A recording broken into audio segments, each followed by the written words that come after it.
مولانا روم علیہ رحمہ فرماتے ہیں، ایک باپ تھا جو بوڑھا ہو چکا تھا، اکثر بیمار رہا کرتا تھا۔ ایک بیٹے کا باپ بھی تھا، بیماری کی وجہ سے جب رات ہوتی تو کھانسنا شروع کرتا، اتنا زیادہ کھانستا جس کی وجہ سے اس کی بہو جو تھی اسے تکلیف ہوتی۔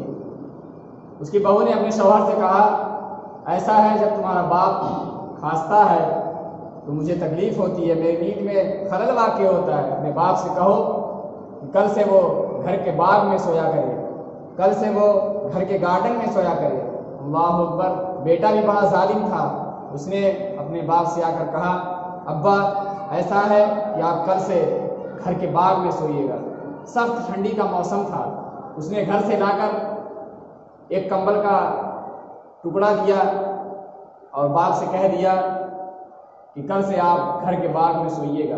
اتنے میں بوڑھے باپ کا پوتا آ جاتا ہے اور پوتا اپنے دادا کے ہاتھ سے وہ کمبل لے لیتا ہے اور اس کمبل کا وہ پوتا دو ٹکڑے کرتا ہے اور ایک ٹکڑا اپنے دادا کو دیتا ہے اور دوسرا ٹکڑا اپنے پاس رکھتا ہے۔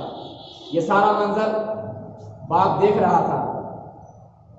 باپ نے بیٹے سے سوال کیا، بیٹا تمہیں کمبل کی کیا ضرورت پڑ گئی؟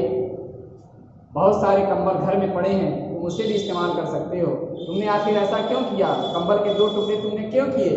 بیٹا جو بوڑھے باپ کا پوتا تھا اس نے بڑا اچھا جواب دیا اور کہا کہ ابو، جس طرح آپ اپنے بوڑھے باپ کو سخت ٹھنڈی میں باغ میں سونے کے لیے کہہ رہے ہیں، کل جب آپ بوڑھے ہو جائیں گے تو میں بھی آپ سے کہوں گا کہ آپ گھر کے باغ میں سوئیے اور یہی کمبل آپ کو میں دوں گا۔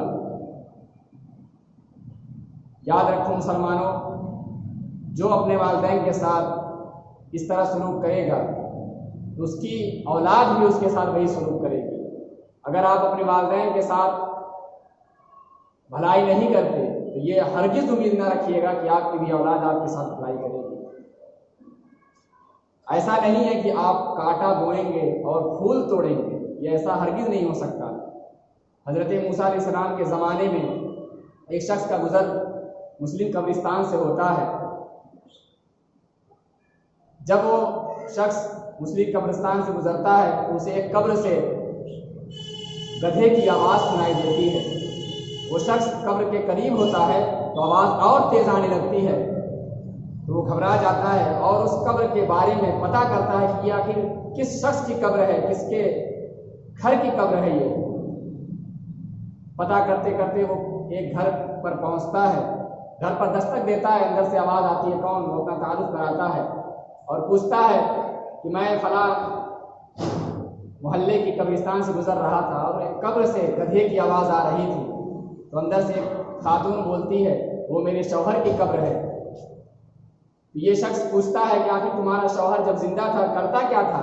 تو عورت اندر سے آواز دیتی ہے کہ میرا شوہر ایک شرابی تھا، زندگی بھر وہ شراب پیتا رہا، جب صبح نکلتا تو شراب پی کر شام کو لوٹتا اور شام کو جب شراب کے نشے میں مست ہو کر آتا تو اس کی بوڑھی ماں بولتی، بیٹا شراب نہ پیا کر۔ تو وہ میرا شوہر بولتا، ماں تم گدھے کی طرح ہمیشہ چلائے نہ کرو۔ زندگی بھر وہ ایسا ہی کرتا رہا اور جب مرا تو اس کا یہ انجام ہوا۔ جب جب شام ہوتی ہے تب تک اس کے قبر سے گدھے کی آواز نکلتی ہے۔ یاد رکھو مسلمانوں، اگر ہم اپنے والدین کے ساتھ برا سلوک کریں گے تو اللہ تبارک و تعالی ہمیں بھی دنیا میں ہی دکھائے گا، مرنے کے بعد بھی ہمیں قبر میں عذاب دے گا۔ حدیث کا مفہوم ہے کہ اللہ تبارک و تعالی ہر گناہ کا عذاب قبر میں دے گا، لیکن جو شخص والدین کی نافرمانی کرے گا یہ ایسا گناہ ہے کہ اللہ تبارک و تعالیٰ اسے دنیا میں ہی دکھائے گا، اسے دنیا میں ہی ذلیل و رسوا کرے گا۔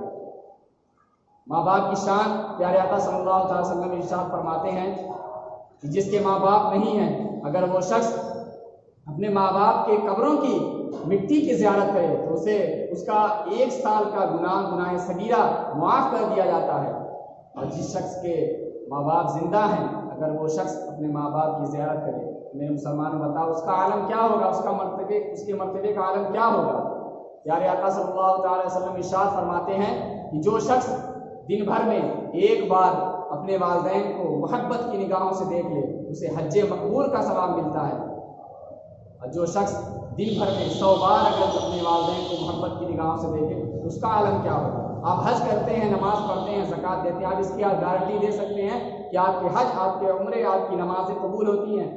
کوئی شخص اس بات کی گارنٹی نہیں دے سکتا کہ ہم حج کرتے ہیں تو ہمارا حج قبول ہو جائے۔ لیکن پیارے آقا صلی اللہ علیہ وسلم ارشاد فرماتے ہیں کہ اگر کوئی شخص اپنے والدین کی زیارت کرے، اپنے والدین کو محبت کی نگاہوں سے ایک بار دیکھ لے تو اسے حج مقبول کا ثواب ملتا ہے، یعنی اللہ تبارک و تعالیٰ کی بارگاہ میں وہ حج کا ثواب جو ہوگا وہ مقبول ہو جائے گا۔